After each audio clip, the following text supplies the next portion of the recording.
पूज्य गुरुजन आणि इथे जमलेल्या माझ्या बालमित्रांनो, मी स्वरा राव चक्कर आज बालिका दिन याविषयी बोलणार आहे.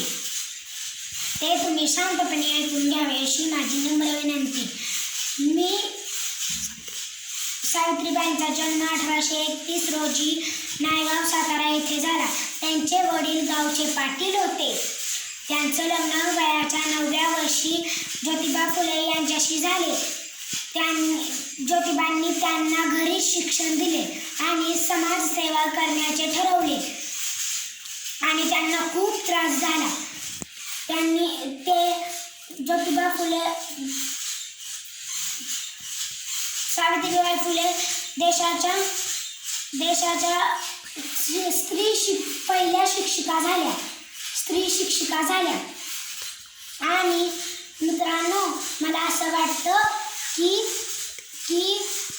विद्येची देवता सरस्वती यांची आपण पूजा करतो आणि त्याचप्रमाणे आपण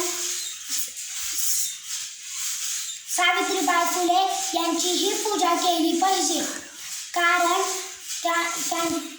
त्यांच्यामुळे मी आणि माझ्यासारख्या असंख्य मुली आज शिक्षण घेत आहेत. आणि